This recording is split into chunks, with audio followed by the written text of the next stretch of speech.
12 का biology subject का chapter number 1 start किया था, रिप्रोडक्शन इन ऑर्गेनिज्म, जिसके अंदर हमने रिप्रोडक्शन की डेफिनेशन देखी थी, लाइफ स्पान की डेफिनेशन देखी थी, अलग अलग ऑर्गेनिज्म के लाइफ स्पान के बारे में देखा था और हमने डिफरेंस देखा था between asexual reproduction and sexual reproduction.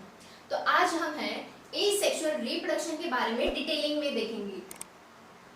तो एसेक्सुअल रिप्रोडक्शन पहले तो किसको करेंगे, जैसे लास्ट क्लास में हमने डिस्कस किया था, in asexual reproduction only single parent involve. ठीक है, सिर्फ सिंगल पेरेंट इन्वॉल्व होता है एसेक्सुअल रिप्रोडक्शन में। Then mitotic division takes place in asexual reproduction. Mitotic division होता है उसके अंदर। अगर जब माइटोटिक डिवीजन होगा तो उसके अंदर से क्या प्रोड्यूस होंगे, क्लोन्स प्रोड्यूस होंगे। तो जो क्लोन्स है वो हम किसको बोलेंगे, जो भी यंग वन है वो मॉर्फोलॉजिकली प्लस जेनेटिकली पेरेंट के सिमिलर होंगे, आइडेंटिकल होंगे, एग्जैक्ट कॉपीज होंगे अपने पेरेंट्स के, तो उसको हम लोग क्या बोलेंगे, क्लोन्स बोलेंगे। ठीक है, अब हर अलग अलग जो ऑर्गेनिज्म है सबके अंदर एसेक्सुअल रिप्रोडक्शन जो होता है वो डिफरेंट मेथड से होता है। ठीक है, तो उसके बेस पे हमने जो ऑर्गेनिजम्स है उसको दो कैटेगरी में डिवाइड कर दिया है। तो उसमें जो फर्स्ट वाले ऑर्गेनिज्म है तो वो क्या करता है, डायरेक्टली न्यू ऑर्गेनिजम्स होते हैं उनको प्रोड्यूस करते हैं। ठीक है, तो उसके एग्जांपल में आता है प्रोटिस्टा एंड मोनेरा। और दूसरी टाइप के ऑर्गेनिजम्स है वो क्या करता है, एसेक्सुअल रिप्रोडक्टिव स्ट्रक्चर्स पहले प्रोड्यूस करता है और उसके बाद उसके अंदर से न्यू ऑर्गेनिजम्स जो होते हैं वो प्रोड्यूस्ड होते हैं। और इसके एग्जांपल में आ जाता है सिंपल आल्गी एंड फंजाई। तो अभी फर्स्ट वाला जो ऑर्गेनिज्म है कि जो डायरेक्टली क्या करता है, न्यू ऑर्गेनिज्म है उसको प्रोड्यूस करता है, तो वो मेनली दो मेथड से एसेक्सुअल रिप्रोडक्शन करता है। उसके अंदर फर्स्ट है बाइनरी फिशन एंड सेकंड है बर्डिंग। तो फर्स्ट हम लेंगे बाइनरी फिशन। ठीक है, तो बाइनरी का मीनिंग क्या होता है, टू, एंड फिशन का मीनिंग क्या होता है, स्प्लिट होना। ठीक है, कोई भी एक ऑर्गेनिज्म है वो दो में स्प्लिट होता है तो वो प्रोसेस को हम लोग क्या बोलेंगे, बाइनरी फिशन बोलेंगे। तो बाइनरी फिशन जो है मेनली होता है अमीबा एंड पैरामीशियम में। तो यहाँ पे अमीबा दिया है एज अ सिंगल पेरेंट, वो पहले क्या होगा, सेल इनलार्ज होगा, उसका सेल जो है इनलार्ज होगा, फिर माइटोटिक डिवीजन होगा, उसके अंदर जो न्यूक्लियस है अंडरगोस माइटोटिक डिवीजन। उसके बाद यहाँ पे कॉन्ट्रिक्शन प्रोड्यूस्ड होगा, साइटोप्लाज्मिक डिवीजन होगा और दो सेल यहाँ पे बन जाएंगे। ठीक है, तो यहाँ पे क्या हुआ, one cell is split into two, is produces two cells. ठीक है, तो वो हो गया बाइनरी फिशन कि एक सेल में से दो सेल बनते हैं। ठीक है, तो इसको हम लोग बाइनरी फिशन बोलेंगे। सेकंड वन है budding. Budding is mostly seen in yeast. तो यीस्ट जो है वो यूनिसेलुलर फंगस है। मोस्टली जो फर्मेंटेशन प्रोसेस होता है वो यीस्ट के थ्रू होता है। तो यहाँ भी एग्जांपल दिया है, ये सिंगल पेरेंट है, इसके अंदर बर्ड प्रोड्यूस्ड होता है, माइटोटिक डिवीजन होता है, जो न्यूक्लियस है वो बर्ड के अंदर माइग्रेट हो जाता है, फिर बर्ड है वो क्या होगा, धीरे धीरे मेच्योर होगा, मेच्योर होने के बाद वो पेरेंट सेल से डिटैच हो जाएगा और ग्रो हो जाएगा न्यू इंडिविजुअल में। तो इनिशियली क्या होता है, इसके अंदर जो बर्ड होता है इनिशियली पेरेंट के साथ ही अटैच रहता है और धीरे धीरे जो बर्ड होता है वो मेच्योर होता है, तब क्या हो जाएगा, पेरेंट सेल है उससे डिटैच हो जाएंगे and grow into the new individual organism. ठीक है, तो ये दो प्रोसेस है बाइनरी फिशन और बर्डिंग, जो कि क्या है कि ऑर्गेनिज्म डायरेक्टली दूसरे ऑर्गेनिज्म को प्रोड्यूस करता है ये मेथड से। अब हम दूसरी टाइप के ऑर्गेनिज्म देखेंगे जिसके अंदर क्या होता है, जो ऑर्गेनिज्म क्या देंगे, पहले एसेक्सुअल रिप्रोडक्टिव स्ट्रक्चर्स देंगे और उसके बाद देंगे दूसरे नए ऑर्गेनिज्म। तो इसका जो फर्स्ट एग्जांपल है ज़ूस्पोर्स। ठीक है, तो ज़ूस्पोर्स है वो क्या होते हैं, मोटाइल होते हैं। मोटाइल मतलब एक प्लेस से दूसरी प्लेस में जा सके तो उसको हम लोग क्या बोलेंगे, मोटाइल। तो मोस्टली ये फ्लैजेला होता है, तो फ्लैजेला की वजह से मोटाइल होता है, प्लस माइक्रोस्कोपिक होता है।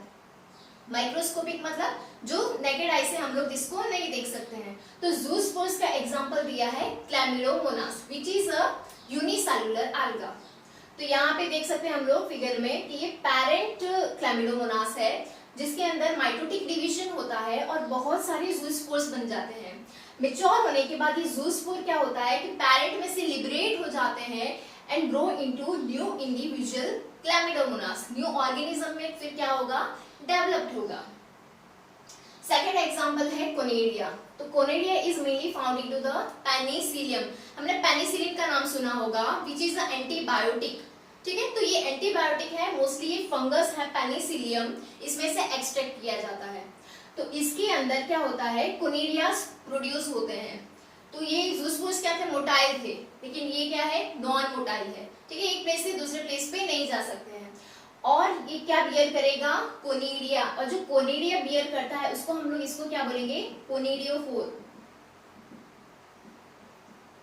इसको कोनेरियोफोर बोलेंगे। और कोनेरियोफोर बियर करता है कोनेरिया इन चेन। तो ये कोनेरिया है वो क्या होगा, जब फेवरेबल कंडीशन आएगा तब क्या होगा, जर्मिनेट होके न्यू पेनिसिलियम बॉडी देगा। ठीक है, अब थर्ड एग्जांपल है बर्ड्स, उसका एग्जांपल है हाइड्रा। तो मोस्टली हाइड्रा जो है उसके अंदर भी, जैसे हमने यीस्ट में देखा था, उसमें भी बडिंग होता था, एक्सोजीनस बडिंग बोलते हैं इसको, क्योंकि वो आउटसाइड द बॉडी होता है। तो यहाँ भी सेम हाइड्रा में भी ऐसा बडिंग होगा कि जिसके अंदर नया छोटा सा बर्ड प्रोड्यूस्ड होगा, और धीरे धीरे वो क्या हो जाएगा, मैच्योर होने के बाद पेरेंट बॉडी है उससे डिटैच हो जाएगा और ग्रो हो जाएगा न्यू हाइड्रा में, न्यू ऑर्गेनिज्म में। फोर्थ वन है जेम्यूल्स। तो gemmules are mostly found into the sponges.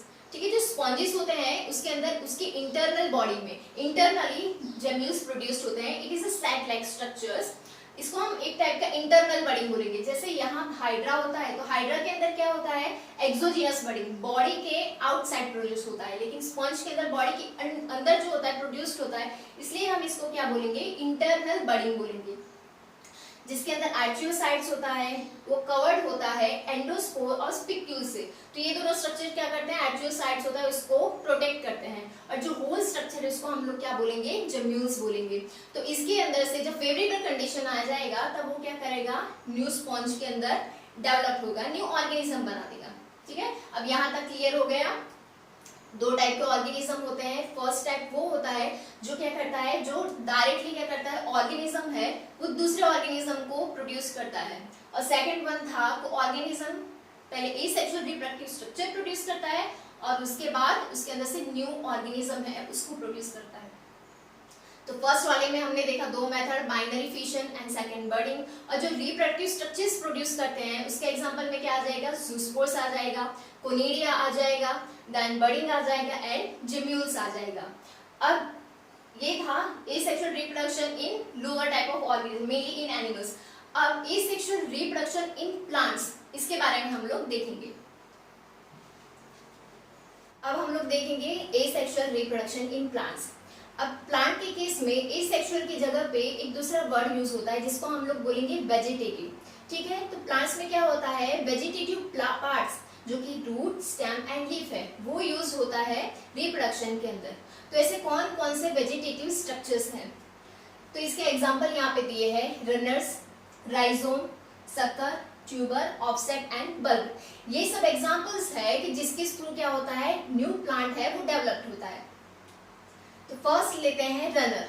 तो रनर्स क्या है, the plant which grow at the soil level और just below the ground level. ठीक है, ऐसे कोई भी प्लांट जो soil near the soil grow होते हो या फिर just below the ground grow होते हो। और क्या होगा इसके अंदर, which forms the adventitious roots from the node. और वहां पे क्या होगा, जहां पे भी नोडल रीजन होगा वहां से क्या होगा, न्यू प्लांट्स डेवलप्ड होगा। तो ऐसे प्लांट्स को हम लोग क्या बोलेंगे, रनर्स बोलेंगे। उसके एग्जांपल में है ग्रास और स्ट्रॉबेरी। सेकंड वन है राइजोम। राइजोम क्या है, तो rhizome is one type of modified stem. ठीक है, राइजोम जो है वो मॉडिफाइड स्टेम है। अब उसको हम पता कैसे चलेगा वो मॉडिफाइड स्टेम है, जब हम कोई भी एरियल स्टेम देखते हैं उसके अंदर क्या होता है, nodes and inter nodes present होते हैं और from the nodal region branches develop होते हैं। इसमें जो राइजोम है, तो राइजोम में भी क्या होता है, नोड्स और इंटर नोड्स प्रेजेंट होते हैं। फॉर एग्जांपल आपने जिंजर देखा होगा, ठीक है, इस टाइप से जिंजर होता है। तो यहाँ पे भी हमको क्या देखने मिल रहे हैं, नोड्स देखने को मिल रहे हैं। ठीक है, और दो नोड के बीच में जो जगह होती है उसको हम लोग क्या बोलेंगे, इंटर नोड्स बोलेंगे। तो अगर हम इसको, ये राइजोम को अगर सॉइल के अंदर ग्रो करें तो क्या होगा, ये नोडल रीजन में से न्यू प्लांट्स जो है वो ग्रो करेंगे। तो राइजोम क्या हो गया, मॉडिफाइड स्टेम हो गया, जो नोडल रीजन में से न्यू प्लांट है उसको ग्रो करता है। इसके एग्जांपल है बनाना एंड जिंजर। थर्ड वन है सकर। तो सकर क्या है, lateral shoot of rhizome grow into suckers. एक टाइप का राइजोम है कि जिसके अंदर क्या होता है, राइजोम में से एक लिटरल शूट डेवलप होता है जो बाद में सकर बन जाता है, ठीक है, और वो क्या देगा, न्यू प्लांट्स देगा। उसके एग्जांपल में है बनाना एंड एप्पल। फोर्थ वन है ट्यूबर। ट्यूबर क्या है, वो भी एक टाइप का क्या है, मॉडिफाइड स्टेम है। नॉर्मली हमने घर में पोटैटोज देखे हैं, ठीक है, तो पोटैटोज में भी क्या होते हैं, मॉडिफाइड स्टेम है, तो इसके अंदर भी नोड्स और इंटर नोड्स होंगे। तो पोटैटोज होते हैं तो इसके अंदर क्या होगा, हमने इस तरह से आईज देखते हैं, ठीक है, इसके अंदर आईज होती हैं, उसको नॉर्मली क्या बोलेंगे, बर्ड बोलेंगे। और ड्यूरिंग द फेवरेबल कंडीशन क्या हो जाएगा, इसके अंदर से छोटे छोटे ऐसे बर्ड्स फॉर्म होंगे, ठीक है। तो कोई भी इसका पार्ट एक लेके जिसके अंदर ऐसे बर्ड्स हो, अगर हम सॉइल में ग्रो कर देंगे तो क्या देगा, वो एक न्यू प्लांट देगा। तो सकर हो गया एक टाइप का, ट्यूबर है, वो क्या है, एक टाइप का मॉडिफाइड स्टेम है जो कि क्या करता है, न्यू प्लांट देता है। अब ऑफसेट। तो ऑफसेट क्या है, ब्रांच और shoot produces new plant asexually, ठीक है, वो न्यू प्लांट देता है एसेक्सुअली, और उससे एग्जांपल में है लिलीज। लास्ट वन है बल्ब, ठीक है, तो वो भी क्या है, एक टाइप का मॉडिफाइड स्टेम होता है, और उसके एग्जांपल में क्या आ गया, अनियन। जो ब्रायोफाइलम जो प्लांट है जिसको हम बोलते हैं पानफुटी, तो ब्रायोफाइलम प्लांट के अंदर उसका जो लीफ होता है, तो उसके नोचेस, मार्जिन पे नोचेस होते हैं, वो नोचेस पे क्या होता है, एडवेंटिशियस बर्ड्स जो होते हैं ये ग्रो होता है। अब जब ये एडवेंटिशियस जो बर्ड है जब सॉइल में गिरते हैं तो सॉइल में से क्या होगा, न्यू प्लांट्स डेवलप्ड होते हैं, ठीक है। तो ब्रायोफाइलम जो प्लांट है उसके अंदर एडवेंटिशियस बर्ड के थ्रू क्या होता है, न्यू प्लांट है वो डेवलप्ड होता है। तो ये सब जो मेथड्स हैं वो क्या होता है, फार्मर्स लार्जली यूज करते हैं फॉर द वेजिटेटिव रिप्रोडक्शन। अगर कोई भी प्लांट है उसको लार्जली कल्टीवेटेड करना है तो ये सब प्रोसेस वो लोग यूज करके क्या करेंगे, लार्ज अमाउंट में प्लांट ग्रो करेंगे। फिर यहाँ पे एक एक्वाटिक प्लांट में दिया, एक्वाटिक प्लांट के बारे में दिया है वाटर हायसिंथ, ठीक है। तो वाटर हायसिंथ को नॉर्मली जलकुंभी भी बोलते हैं। तो ये इंडिया में इंट्रोड्यूस किया था इसके larger leaves plus beautiful flowers की वजह से, ठीक है। इसको टेरर ऑफ बंगाल भी बोलते हैं, क्यों, क्योंकि इसको जब ग्रो किया तो क्या हुआ कि पूरे बहुत ही लार्जली वो स्प्रेड हो गए पानी के अंदर, और ऑक्सीजन को उसने क्या किया, लार्ज अमाउंट में ड्रेन कर लिया, और उसकी वजह से जो भी एक्वाटिक एनिमल्स थे, फिशेस वगैरह थी, उनका क्या होने लगा, डेथ होने लगा।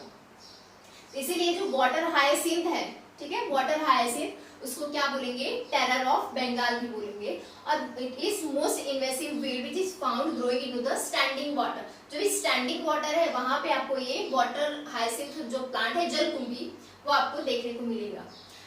सो ये जो सब प्रोसेस है वेजिटेटिव रिप्रोडक्शन, ये प्रोसेस है वो मोस्टली क्या होता है ड्यूरिंग द फेवरेबल कंडीशन, ठीक है। एसेक्सुअल रिप्रोडक्शन जैसे हमने बताया था क्या कि वो फेवरेबल कंडीशन में ग्रो करता है, लेकिन जब अनफेवरेबल कंडीशन आता है तब क्या होता है, तो during the unfavourable condition plants undergo sexual reproduction. Sexual reproduction के अंदर जाएंगे जिसके अंदर वो रिप्रोडक्टिव स्ट्रक्चर्स जो हैं फ्लावर वो प्रोड्यूस करता है। तो यहाँ तक सबको पता चल गया। तो this is about vegetative reproduction. अब नेक्स्ट लेक्चर में हम लोग देखेंगे सेक्सुअल रिप्रोडक्शन के बारे में डिटेलिंग में। अगर आज का ये वीडियो अगर आपको समझ में आया हो, पसंद आया हो, तो इसको लाइक और सब्सक्राइब करना ना भूलें।